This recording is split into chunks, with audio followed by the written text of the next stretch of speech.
By supporting the Hoedspruit Endangered Species Centre, that's where we found goodness. Pick and Pay, always there for you. Now in its 7th year, the Sunday Times Chef of the Year competition showcased SA's top culinary talent. The judging was done by 7 of SA's top culinary talents, including the editor of Sunday Times Food Weekly, Hilary Biller. This year's theme was Modern South African Cuisine. The Young Chef of the Year category for chefs between the ages of 25 and 30 saw great talent competing for the title. Kitchen judge Arnold Tanzer elaborates on the challenging process.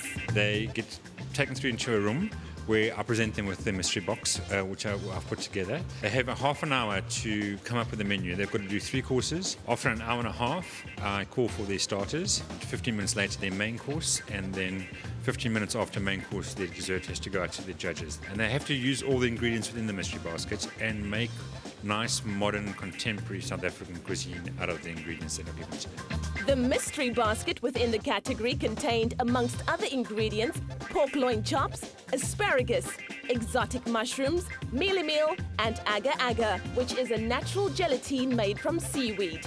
4 finalists battled it out, impressing the judges with their creativity and skill. Finally, Tian from Overture Restaurant Stellenbosch was honored with the 2012 Young Chef of the Year title. Stay tuned to meet him live in the Espresso Penthouse kitchen.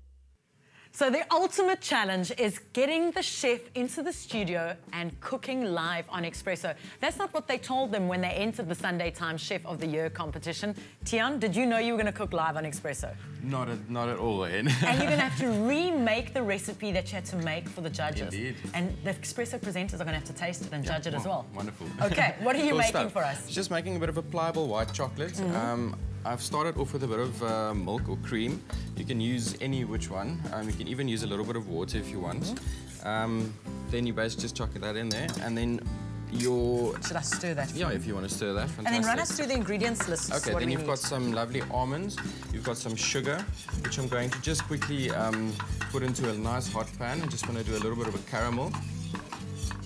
That might smoke a bit. Yeah, so they're moving away. Moving away. Yeah. And then I've also soaked some gelatin. This is basically 1 leaf to... Let's hold it up. Yeah, cool. So 1 leaf to 100 milliliters of liquid. Yeah. Just want to shake this pan a little bit. There we go. Cool there. Are you managing with me assisting you? Yeah, that's fantastic, yes. Then I've basically just soaked it so it goes all squishy. And then when the chocolate has dissolved, you basically just add it into there, and then that is your base of your molded chocolate.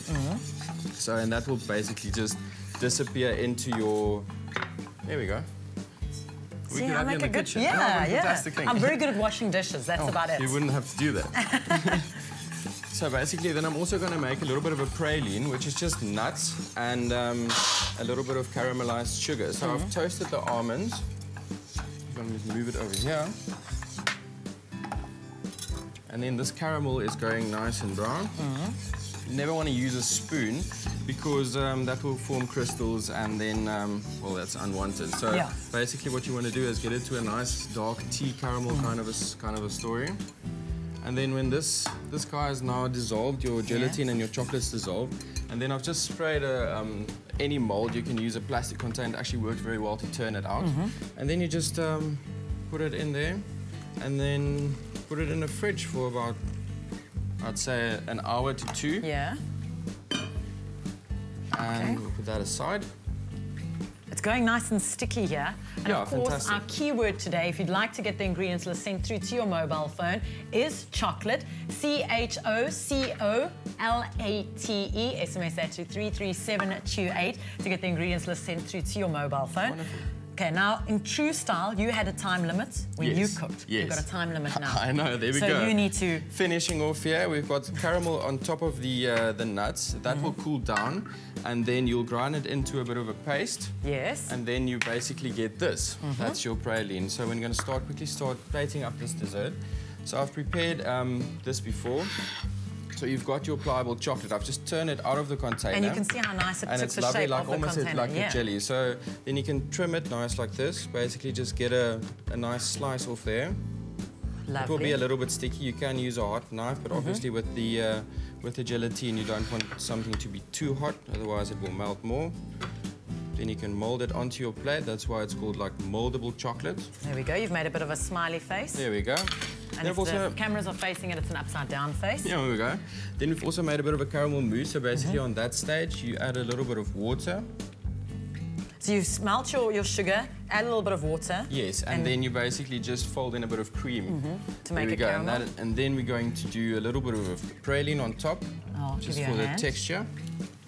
Look at that.